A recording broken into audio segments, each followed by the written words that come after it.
तारक मेहता का उल्टा चष्मा या लोकप्रिय हिंदी विनोदी मालिकेने 18 वर्षांची यशस्वी वाटचाल नुकतीच पूर्ण केली.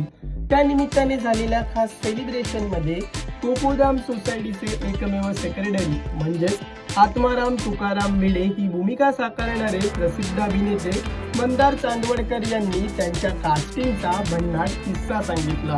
प्रेक्षक हो, तुम्हाला माहित आहे का, वयाच्या अवघ्या 23व्या वर्षी मंदार चांदवडकर यांचे डोक्यावरील केस गळायला सुरुवात झाली होती आणि त्यावेळी ते खूप निराश झाले होते. कारण हा तो काळ होता जेव्हा मंदार चांदवडकर मनोरंजन विश्वात येण्याचं स्वप्न पाहत होते. मात्र हाच प्रसंग पुढे त्यांच्या आयुष्यातील मोठा टर्निंग पॉइंट ठरला. मग केस गळण्याचा आणि भिडे मास्तरांच्या कास्टिंगचा नेमका काय संबंध, खुद्द मंदार चांदवडकरांनी सांगितलेला हा रंजक किस्सा पाहूयात. मैं खाली एक छोटी सी स्टोरी शेयर करना चाहूँगा रिगार्डिंग कास्टिंग. बीवी सबको काम पे लगाते, इसने मुझे काम पे लगाया यहाँ पे. मतलब मेरा नाम इसने सजेस्ट किया था क्योंकि हमने पहले काम कर चुके थे. और मैं जब दुबई में था, मैं एक्चुअली मैकेनिकल इंजीनियर हूँ. मैं 1997 टू 2000 में दुबई में था. और दुबई में जब मैं गया था तो उसके पहले मेरी एक मराठी सीरियल भी आ चुकी थी, बहुत अच्छा था. उस वक्त कोई OTT प्लेटफॉर्म तो दूर की बात है, नॉर्मल चैनल होते थे, DD1 DD2 मेट्रो चैनल वो सब थे. और एक सीरियल आ चुकी थी अच्छी खासी. तो ऐसा लगा था कि भाई अभी इस करियर सेट होने वाला है, तो रिस्पॉन्सिबिलिटी की वजह से दुबई जाना पड़ा. अभी दुबई में नौकरी कर रहा था. उस वक्त पता चला 6 महीने बाद मैं तो सुबह शाम मस्त बड़ा 3 BHK अपार्टमेंट लिया गया था. सुबह शाम शॉवर के नीचे नहा रहा था, तो पता चला 6 महीने बाद बाल चले गए. और उस वक्त मेरी उम्र थी हार्डली 23 ईयर्स. तो आप सोच सकते कि 23 साल की उम्र में अगर आपके बाल चले गए हो और आप इस फील्ड में आना चाहते हो तो उसकी मानसिक हालत क्या होगी. मैं बहुत नर्वस हो चुका था. मेरे रूम पार्टनर ने बोला कि शायद तुम्हारा ये जो लुक बन रहा है वो तुम्हारा शायद एसेट बन जाए. और शायद वही एसेट बन गया. आसिफ भाई को मेरा लुक बहुत पसंद आया. तो भगवान को जो मन का हो तो अच्छा, ना हो तो और भी अच्छा. उसकी परिस्थिति उस दिन आई और आसिफ भाई ने भरोसा रख के उस रोल को मुझे दिया.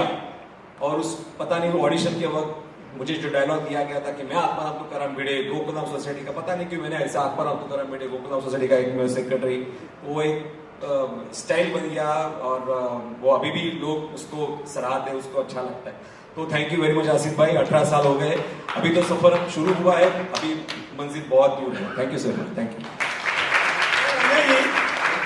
इसको बाल नहीं थे और काम मिल गया, इसके बेचारे के बाल लेने पड़े. और आत्माराम तुकाराम भिडे नाम क्यों रखा है, तो वो भी एक था मराठी में जो न्यूज रीडर थे, तो उसके ऊपर से था. तो कास्टिंग की एक अलग स्टोरी है पूरी.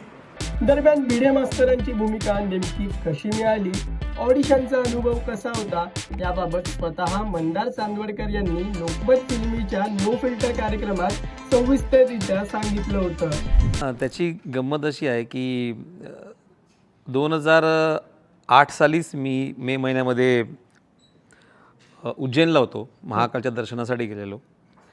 तर तिथे दर्शन केल्यानंतर जसं आपण नेहमी जे स्ट्रगलर असतात ते जसं गाणं घालतात की बाबा एखादी तरी डेली सोप मिळू दे. कारण त्यावेळेला डेली सोपचं महत्त्व खूप होतं. कारण डेली सोप मिळणं म्हणजे नोकरी मिळण्यासारखं होतं त्यावेळेला. त्यावेळेला म्हणजे ॲक्च्युली हमारे जमाने में त्यावेळेला असं काही वेब सिरीज किंवा OTT प्लॅटफॉर्मवर काही नव्हते. त्यामुळे आपलं मेन साधन होतं TVवरचं डेली सोप. त्याच्यामुळे तुम्हाला हमखास मिळाल्यानंतर हमखास चांगले पैसे मिळणार, तेवढाच एक डोक्यात एक थॉट होता. आणि म्हणून त्या दर्शन वगैरे झालं नेहमीप्रमाणे आणि मी घरी आलो परत इंदोरला घरी आल्यानंतर मला फोन आला सोनालिका जोशीचा, जी माझ्या बायकोचा रोल करते. आम्ही एक सिरियल केली होती त्याच्या अगोदर. सिरियलचं नाव होतं परिवार. तर त्याच्यामध्ये मी आणि ती नवरा बायकोच होतो. तर तिला विचारण्यात आलं होतं की तुमच्याचसाठी, म्हणजे ती ऑडिशन पास झाली होती. तिची पण गंमत अशी होती की ती ऑडिशनला जेव्हा गेली होती ती नेमकी का कोणास ठाऊक पैठणी नेसून गेली होती. असं कोणी जात नाही ऑडिशन असं, पण ती गेली होती. आणि मग आसिफ मोदींना ती बघितल्यानंतर हीच माझी माधवी असं म्हणून तिने सिलेक्ट केलं होतं त्यांनी. तर त्यांनी विचारलं होतं तिला की तुमच्या नवऱ्याची भूमिका करणारा असा एक कलाकार हवा आहे जो आम्हाला मिडल क्लास ब्राह्मण म्हणून दिसेल, मराठी टिपिकल पुण्याकडचा वगैरे असं. तर नुकतीच आमची सिरियल संपलेली होती, पण तिला माझं नाव आठवायच्या आधी पुष्कर श्रोत्रीचं नाव आठवलं होतं. पुष्कर श्रोत्रीने नाही सांगितलं. मग शैलेश दातारचं नाव आठवलं होतं. शैलेश दातार त्यावेळेला बिझी होता, त्यामुळे मी या दोघांचे आभार मानतो की त्यांनी नाही सांगितलं होतं. म्हणूनच 18 वर्ष आणि नंतर मग का कोणाच ठाऊक मला तिनं फोन केला आणि मी तिथे होतो इंदोरला आणि मला तो फोन आला. म्हणजे मी घरी आलो होतो दर्शन करून आणि मला फोन आला होता हिचा की असं मी ऑडिशन दिलेलं आहे, तर तू जाऊन जरा भेट. तर मी आयुष्यात पहिल्यांदा स्वतःच्या पदरचे पैसे खर्च करून विमानाचं तिकीट काढलं होतं त्यावेळेला, जे खूप महाग होतं त्यावेळेला, पण तरी मी ते तिकीट काढलं आणि मी इंदोरवरून मुंबईला उतरलो आणि मुंबईला त्यांचं अगदी पारजाला समोरच त्यांचं ऑफिस होतं, एअरपोर्टच्या समोरच. तिकडे जाऊन आसित भाईंना भेटलो आणि तेव्हा मला आठवलं की या ऑफिसमध्ये मी येऊन आधी स्ट्रगल करून गेलेलो आहे, टिपिकल माझे फोटो वगैरे देऊन गेलेलो आहे, ते मला आठवलं होतं. मग ते मला बोलले की धर्मेश मेहता म्हणून आमचे त्यावेळेला डिरेक्टर होते, ते कांदिवलीमध्ये सेट लागला आहे आमचा, तिकडे जाऊन तुम्ही ऑडिशन द्या. मी जाऊन ऑडिशन दिली. मला त्यांनी दिलं होतं सगळं वाचायला की सोसायटीचा सेक्रेटरी आहे आणि मला असं ब्रीफ केलं होतं की तो खूपच प्रिन्सिपलवाला माणूस आहे, त्याला खूप अभिमान आहे सेक्रेटरी असल्याचा. त्यामुळे मी तिथे बोलता बोलता मैं गोकुलधाम सोसायटी का एकमेव सेक्रेटरी माझी ॲडिशन होती त्यावेळेला तिथे, आणि ती त्यांना इतकी आवडली की ते बोलले की हे तुम्ही कंटिन्यू ठेवा. आणि त्यावेळेला आसित मोदी बोलले की मला माझा बीडे मिळाला. तर ती माझ्यासाठी खूप मोठी गोष्ट होती आणि तसा तो प्रवास सुरू झाला. प्रेक्षको, हा व्हिडिओ तुम्हाला कसा वाटला?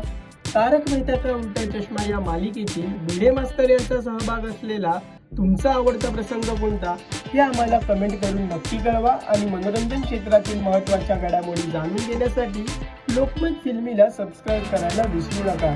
पाहत रहा लोकमत फिल्मी.